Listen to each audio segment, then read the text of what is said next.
বাড়িতে আসার পরে এটা হচ্ছে ডে 1। তো আগের দিন যেহেতু অনেকটা জার্নি করে এসেছিলাম আর রাতে বিয়েবাড়িতেও গেছিলাম, তো সকালে উঠতে না বেশ খানিকটা দেরি হয়ে গেছিলো। সকালে উঠে ফ্রেশন আপ হয়ে আমি গরম জল খেয়ে নিলাম আর রান্নাঘরে এসে দেখলাম মা রান্না বসিয়ে দিয়েছে, কেননা দাদা খেয়ে স্কুলে বেরোবে, দাদাকে 10টার মধ্যে সমস্ত খাবার রেডি করে দিতে হবে। তারপরে আমি চা বিস্কিট খেয়ে নিয়েছি আর ব্রেকফাস্টে খাচ্ছিলাম ডিম সেদ্ধ। সেই সময় মা এসে আমাকে খিচুড়ি দিয়ে গেছে। অ্যাকচুয়ালি খিচুড়িটা বানানো হয়েছিল লাঞ্চের জন্য, মা আমাকে দিয়েছিল টেস্ট করার জন্য, আর তার সাথে পাঁপড় ভাজাও খেয়েছি। আর সেই দিনটা না আমাদের বাড়িতে নবান্নের প্রিপারেশন চলছিল। নবান্নর বিষয়ে একটা ইন্ডিভিজুয়াল ভ্লগ অলরেডি আমি শেয়ার করেছি, তোমরা আশা করি দেখে নিয়েছো। বাবা নিয়ে এসেছিল তিলে খাজা। অ্যাকচুয়ালি তিলে খাজা চিনিরও হয়, গুড়েরও হয়, বাবা গুড়েরটা এনেছিল। আর তারপরে লাঞ্চের জন্য দাদা ওর জন্য বিরিয়ানি এনেছিল, তো আমি ওর থেকে জাস্ট একটুখানি টেস্ট করেছি। আমি মেনলি খিচুড়িই খেয়েছিলাম লাঞ্চে।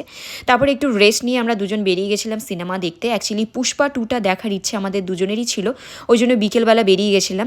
আমাদের এক্সপিরিয়েন্স ওয়াজ অ্যাভারেজ, মানে খুব যে ভালো লেগেছে বা খুব যে খারাপ লেগেছে তা